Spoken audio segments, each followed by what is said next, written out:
नमस्कार, आप देख रहे हैं युग करवट न्यूज और आपके साथ मैं हूं शोभा भारती। पेश है आज का हमारा न्यूज बुलेटिन। आइए नजर डालते हैं आज के हेडलाइंस पर। प्रधानमंत्री ने किया गंगा एक्सप्रेसवे का शिलान्यास। अखिलेश के करीबियों पर आयकर के छापे और दगाबाज जिले की गाजियाबाद में हुई पिटाई। प्रधानमंत्री नरेंद्र मोदी ने गंगा एक्सप्रेसवे का शिलान्यास किया। इसके लिए शाहजहांपुर में समारोह का आयोजन किया गया। मुख्यमंत्री योगी आदित्यनाथ ने उनका स्वागत किया। पीएम ने अपने भाषण में मेरठ के सोतीगंज का भी जिक्र किया। प्रधानमंत्री नरेंद्र मोदी ने शाहजहांपुर में गंगा एक्सप्रेसवे का शिलान्यास किया। मुख्यमंत्री योगी आदित्यनाथ और केंद्रीय मंत्री बीएल शर्मा ने उनका स्वागत किया। गंगा एक्सप्रेसवे 12 जिलों से होकर गुजरेगा, जो मेरठ से शुरू होकर प्रयागराज तक जाएगा। इस प्रोजेक्ट के लिए जमीन का अधिग्रहण लगभग पूरा हो चुका है। करीब 600 किलोमीटर के इस एक्सप्रेसवे पर 36,000 करोड़ रुपए से अधिक खर्च किए जाएंगे। ये गंगा एक्सप्रेसवे अपने साथ इस क्षेत्र में नए उद्योग लाएगा, अनेक रोजगार, हजारों नौजवान के लिए अनेक नए अवसर लाएगा। साथियों, उत्तर प्रदेश आबादी के साथ ही क्षेत्र के मामले में भी उतना ही बड़ा है। एक छोर से दूसरा छोर करीब 1000 किलोमीटर का है। इतने बड़े यूपी को चलाने के लिए जिस दमखम की जरूरत है, जिस दमदार काम की जरूरत है, वो आज डबल इंजन की सरकार करके दिखा रही है। प्रधानमंत्री नरेंद्र मोदी ने मेरठ के सोतीगंज का जिक्र अपने भाषण में किया। उन्होंने कहा, मेरठ में एक बाजार है सोतीगंज, जहां चोरी की गाड़ियों की कटाई होती थी। इसको रोकने की किसी की हिम्मत नहीं थी, लेकिन योगी आदित्यनाथ ने ऐसा कर दिखाया। उन्होंने कहा कि जिनको माफिया का साथ पसंद है वो माफिया की ही बात करेंगे। भाजपा सरकार उसकी बात करती है जिसने तप त्याग से इस देश को बनाया है। देश की आज़ादी के लिए अपना जीवन समर्पण करने वालों को उचित स्थान दिलाना हमारा उद्देश्य है। इसी कड़ी में शाहजहांपुर में संग्रहालय का निर्माण कराया जा रहा है। इससे राष्ट्र के प्रति समर्पण की प्रेरणा मिलती है। प्रधानमंत्री नरेंद्र मोदी ने कहा कि कुछ दल ऐसे हैं जिन्हें देश की विरासत और विकास दोनों से दिक्कत है। इन लोगों को बाबा विश्वनाथ का धाम बनने से, राम मंदिर से, गंगा की सफाई से भी दिक्कत है। यही लोग सेना की कार्रवाई पर सवाल उठाते हैं। भारतीय वैज्ञानिकों की कोरोना वैक्सीन पर भी सवाल उठाते हैं। प्रधानमंत्री ने कहा कि पहले रात में अगर इमरजेंसी होती थी तो हरदोई शाहजहांपुर के लोगों को लखनऊ, कानपुर, दिल्ली भागना पड़ता था। यहाँ अस्पताल नहीं थे और सड़कें भी नहीं थी, लेकिन अब यहाँ मेडिकल कॉलेज भी हैं और सड़कें भी हैं। ब्यूरो रिपोर्ट, युग करवट। इनकम टैक्स के छापे के बाद यूपी की राजनीति गर्मा गई है। दरअसल इनकम टैक्स ने सपा अध्यक्ष अखिलेश यादव के करीबी लोगों के घर छापा मारा। अखिलेश यादव ने इसे राजनीति से प्रेरित बताया। उत्तर प्रदेश विधानसभा चुनाव की सरगर्मी के दौरान सपा नेताओं पर आयकर विभाग ने कार्रवाई कर दी। अखिलेश यादव के करीबी जैनेन्द्र यादव, मनोज यादव और प्रवक्ता राजीव राय के घरों पर छापे मारे गए। उत्तर प्रदेश में शनिवार को आयकर विभाग के छापों को लेकर सपा के मुखिया अखिलेश यादव ने केंद्र सरकार को आड़े हाथों लिया। अखिलेश यादव ने कहा कि भाजपा को हार का डर जितना सताएगा, विपक्षी दलों पर केंद्रीय जांच एजेंसियों के छापे उतने ही बढ़ते जाएंगे। उन्होंने कहा, ऐसे छापों से उनकी पार्टी बिल्कुल नहीं डरने वाली। उनका रथ और कार्यक्रम लगातार चलते रहेंगे। उत्तर प्रदेश की राजधानी लखनऊ में बीते 2 दिन से एक आम चर्चा थी। चर्चा ये थी कि अखिलेश और शिवपाल की मुलाकात के बाद कहीं ऐसा न हो कि केंद्रीय जांच एजेंसियां छापे मारना शुरू कर दें। इसकी चर्चाएं बाकायदा सोशल मीडिया पर वायरल की गई। लोगों ने उन पर अपनी प्रतिक्रियाएं भी दी।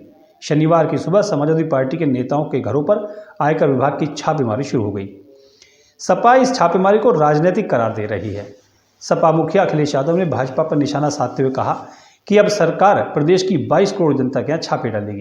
ईडी आएगा, सीबीआई आएगी, न जाने कौन कौन सी संस्थाएं आएंगी, अफवाहें फैलाई जाएंगी, साजिश की जाएंगे, षड्यंत्र की जाएंगे, लेकिन उसके बावजूद भी साइकिल की रफ्तार कम नहीं होगी, रथ की रफ्तार कम नहीं होगी।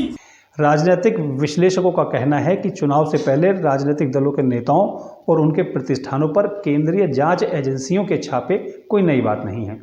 चुनाव के दौरान होने वाली केंद्रीय जांच एजेंसियों की छापेमारी का असर चुनाव पर पड़ता ही है। ब्यूरो रिपोर्ट, युग करवट।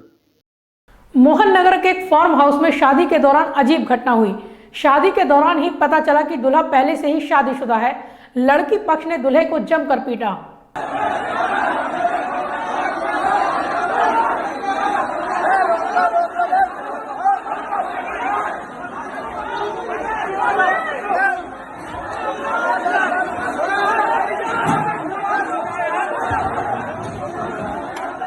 ये नज़ारा गाजियाबाद के मोहन नगर स्थित वृंदावन फार्म हाउस का है, जहां दुल्हन पक्ष के लोग दूल्हे की पिटाई कर रहे हैं। मामला यह है कि ऐन शादी के वक्त पता चला कि दूल्हा तो पहले से ही शादीशुदा है। इतना ही नहीं, दूल्हे ने दहेज में 10 लाख रुपए की मांग कर दी। इससे दुल्हन पक्ष के लोग गुस्से में आ गए और दूल्हे की पिटाई कर दी।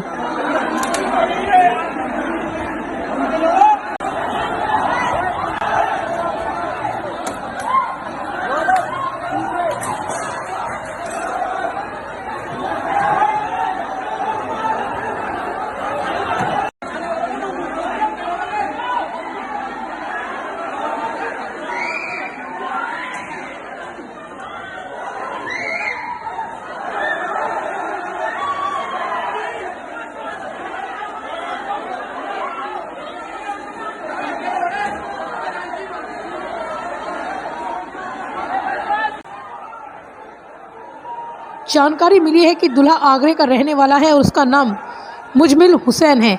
इसकी शादी दिल्ली की युवती से तय हुई थी। दहेज मांगने की बात पर दुल्हन पक्ष बिगड़ गया। दुल्हन पक्ष के मेहमानों ने दूल्हे और उसके परिजनों की जमकर धुनाई कर दी। ब्यूरो रिपोर्ट, युग करवट न्यूज। कल 19 दिसंबर को कमला नेहरू नगर मैदान में वैश्य महाकुंभ का आयोजन किया जाएगा। महाकुंभ के आयोजकों ने रुद्रेश्वरनाथ मंदिर में पूजा करके आशीर्वाद लिया। रविवार को कमला नेहरू नगर मैदान में होने वाले विराट वैश्य महाकुंभ की सफलता के लिए राज्यसभा सांसद डॉक्टर अनिल अग्रवाल के नेतृत्व में आयोजकों ने महादेव रुद्रेश्वरनाथ की पूजा अर्चना की और आशीर्वाद प्राप्त किया। इस मौके पर सांसद डॉक्टर अनिल अग्रवाल ने कहा कि गाजियाबाद के इतिहास में पहली बार किसी समाज का इतना बड़ा और भव्य आयोजन हो रहा है। इस आयोजन में वैश्य समाज से बड़ी संख्या में लोग अपने परिवार के साथ शामिल होंगे। व्यापारी नेता संजीव गुप्ता ने कहा कि महाराजा अग्रसेन और कुलदेवता लक्ष्मी के आशीर्वाद से वैश्य समाज देश की आर्थिक गतिविधियों को मजबूत करने में बड़ा योगदान रहा है। इस महाकुंभ के जरिए देश में संदेश देना है कि जब भी देश के सामने समस्या खड़ी होगी तो वैश्य समाज पूरी तरह से खड़ा होगा। महंत नारायण गिरी ने पूजा अर्चना के बाद महाकुंभ के सफल आयोजन का आशीर्वाद दिया। प्रसाद खिलाओ बेटा, 11 बजे प्रसाद खिलाओ। 19 तारीख को कमला नेहरू नगर में वैश्य विराट महाकुंभ में सभी लोग ज़्यादा से ज़्यादा आए और सफल ये प्रोग्राम रहे, तो उसके लिए यहाँ पूजा अर्चना सभी वैश्य बंधुओं ने करी है। आशीर्वाद लिया है, गुरु जी का भी आशीर्वाद लिया है। सब निर्विघ्न, सब चीज़ बहुत बढ़िया ये प्रोग्राम निपटे और ज़्यादा से ज़्यादा लोग आए। हर्ष फायरिंग की घटनाएं नहीं रुक रही हैं। अब नोएडा से एक वीडियो वायरल हुआ है। इसमें कुछ युवक गाड़ी के बोनट पर केक काटते हैं और फिर हवा में गोली चलाते हैं।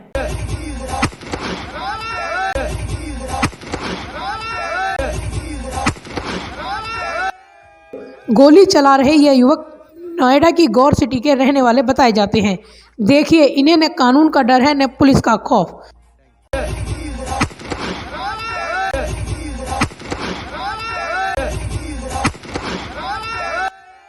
बताया जाता है कि यह युवक ओप्पो कंपनी में ऊंचे पदों पर काम करते हैं, मगर इनकी हरकत किसी बेखौफ अपराधी से कम नहीं है। ये बिल्डिंग के बीचों बीच खड़े होकर जन्मदिन का जश्न मना रहे हैं और गोली भी चला रहे हैं। कुछ दिन पहले गाजियाबाद में भी ऐसे 2 वीडियो सामने आई थी। एक वीडियो में दूल्हा गोली चला रहा था तो दूसरी में दूल्हा दुल्हन का हाथ पकड़कर फायर कर रहा था। ब्यूरो रिपोर्ट, युग करवट न्यूज। पिछले दिनों सहारनपुर पुलिस ने तेल चोरी करने वाले गिरोह का पर्दाफाश किया था। अब इस मामले में मुजफ्फरनगर के जिला आपूर्ति अधिकारी को गिरफ्तार किया गया है। अभी कुछ दिन पहले थाना सरसावां क्षेत्र में एक गैंग पकड़ा गया था। जो आईओसी की जो भूमिगत पाइपलाइन है उससे डीजल और पेट्रोल पंप की चोरी कर रहा था। उस गैंग ने पूछताछ के दौरान बताया था कि उसमें कुछ अधिकारी भी शामिल हैं, जहां पे ये जो चोरी के तेल वो बेचता है, ऐसे पेट्रोल पंप पे बेचता है जिनके लाइसेंस निरस्त हो चुके हैं। और उसमें एक अधिकारी की भूमिका भी सन्निहित पाई गई थी। उनके बयानों में बात आया कि उनको कुछ पैसे देकर वो ये काम कर रहे हैं, इस षड्यंत्र में वो शामिल हैं। और इस आधार पे जो एक डीएसओ थे बीके शुक्ला जनपद मुजफ्फरनगर में, उनको गिरफ्तार किया गया है। 12 लोग पहले इस गैंग में भेजे गए थे, अभी इनकी गिरफ्तारी हुई है। एक और प्रीतम जो उसमें उस दिन वांछित था, उसको भी गिरफ्तार किया गया। अब तक इसमें 14 गिरफ्तारियां हो चुकी है। उक्त डीएसओ के बारे में भी जानकारी हुई कि ये 2015 में पहले थाना सदर बाजार क्षेत्र जनपद शाहजहाँपुर से भी प्रिवेंशन ऑफ करप्शन एक्ट में गए थे। यहाँ भी प्रिवेंशन ऑफ करप्शन एक्ट के तहत भी कार्रवाई सुनिश्चित की जाएगी। इस संबंध में आवश्यक कार्रवाई की जा रही है। कानपुर में बार चुनाव के दौरान 2 पक्षों में विवाद हो गया। विवाद इतना बड़ा कि गोली चल गई। गोली लगने से एक अधिवक्ता की मौत हो गई। पुलिस ने आरोपी को गिरफ्तार कर लिया है। आज कानपुर में बार एसोसिएशन के चुनाव के बाद कोर्ट परिसर में एक गोली चलने की घटना हुई, जिसमें कि एक अधिवक्ता श्री गौतम दत्त को घायल हुए और अस्पताल में इलाज के बाद उनकी वहां पे मृत्यु हुई। इस संबंध में उनके परिवार से एक एफआईआर प्राप्त हुई है, जो कि मर्डर और SC/ST एक्ट के आरोप से संबंधित है। एफआईआर दर्ज की गई है और उसकी विवेचना की जा रही है। अभी तक की विवेचना में यह पाया गया है कि गौतम दत्त और जो आरोपी हैं तरु अग्रवाल और उसके अन्य साथी, ये एक ही कैंडिडेट को सपोर्ट कर रहे थे। कोर्ट परिसर में इनके पत्रक और पोस्टर पाए गए हैं जो एक ही कैंडिडेट को सपोर्ट करते हुए हैं। जो आरोपी है तरु अग्रवाल, उसको अभी गिरफ्तार किया गया है, उससे पूछताछ जारी है। गाजियाबाद जिला मुख्यालय पर अंतर्राष्ट्रीय अल्पसंख्यक अधिकार दिवस मनाया गया। इस दौरान अल्पसंख्यक विभाग ने योजनाओं की जानकारी दी। अल्पसंख्यक कल्याण अधिकारी अमृता सिंह कार्यक्रम में मौजूद रही। जिला मुख्यालय के महात्मा गांधी सभागार में अंतर्राष्ट्रीय अल्पसंख्यक अधिकार दिवस मनाया गया। इस दौरान अल्पसंख्यक विभाग ने विभाग की योजनाओं के बारे में विस्तार से बताया। वे अल्पसंख्यकों को उनके अधिकारों की जानकारी दी। लेकिन परिभाषा जैसे कि मैंने बताया कहीं पर भी नहीं दी गई है। इसमें आर्टिकल 29 में कहा गया है कि भारत और भारत के किसी राज्य क्षेत्र के या किसी भाग के निवासी नागरिकों के किसी भी अनुभाग में जिसकी अपनी विशेष भाषा, लिपि या संस्कृति है, उसे अपने अधिकारों को बनाए रखने का जो दायित्व है उनके ऊपर होगा और संवैधानिक सुरक्षा उनको प्रदान की जाएगी। और इसमें ये भी कहा गया है आर्टिकल 30 में कि धर्म या भाषा पर आधारित जो अल्पसंख्यक वर्ग के लोग होंगे वो अपनी रुचि के शिक्षा संस्थानों की का गठन कर सकते हैं और उनका प्रशासन भी चला सकते हैं। जिला अल्पसंख्यक कल्याण अधिकारी डॉक्टर अमृता सिंह ने इस दौरान अल्पसंख्यक समुदाय के लोगों को उनके अधिकारों के बारे में बताया। वह विभाग द्वारा चलाई जा रही विभिन्न छात्रवृत्ति योजनाओं, प्रधानमंत्री जन विकास कार्यक्रम, शादी अनुदान योजना, मदरसा आधुनिकीकरण योजना, नई रोशनी, अल्पसंख्यक महिलाओं में नेतृत्व क्षमता Vikas Yojana, Naya Savera free coaching and allied scheme, Nai Udaan सहित विभिन्न योजनाओं का लाभ किस प्रकार लिया जा सकता है, इसकी जानकारी दी। ब्यूरो रिपोर्ट, युग करवट न्यूज। वेम्बे योजना संघर्ष समिति के बैनर तले आवंटी आंदोलन कर रहे हैं। इन लोगों ने भूख हड़ताल शुरू कर दी है। ये लोग 13 साल से अस्थायी रूप से यहाँ रह रहे हैं।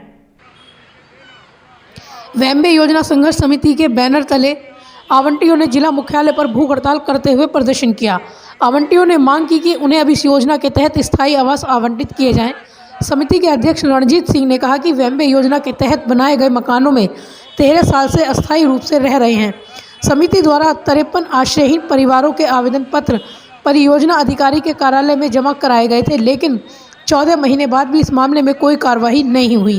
2009 से नंदग्राम के अंदर में स्थित अम्बेडकर महिला बस्ती का मामला जो है ये वैशाली से हटा करके इनको टोकन देके कहा गया पुनर्वास योजना में मकान देंगे, लेकिन दुर्भाग्यपूर्ण स्थिति ये है आती जाती सरकारों ने केवल आश्वासन दिया।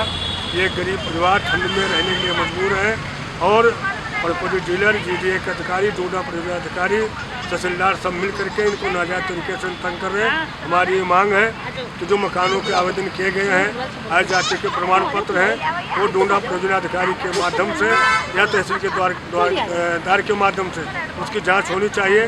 विभाग के सुपरवाइजर द्वारा अस्थायी रूप से रह रहे लोगों को आवासों से निकालने का प्रयास किया जा रहा है। आवंटियों ने डीएम के नाम ज्ञापन सौंपते हुए मांग की है कि संबंधित विभागों को उनके स्थायी आवास की कार्यवाही किए जाने के निर्देश दिए जाए। ब्यूरो रिपोर्ट, युग करवट न्यूज़। तो फिलहाल आज के लिए इतना ही। गाजियाबाद और आसपास की खबरों के लिए देखते रहिए युग करवट और विस्तार से खबरों को जानने के लिए पढ़िए युग करवट न्यूज़पेपर। सब्सक्राइब कीजिए युग करवट। नमस्कार।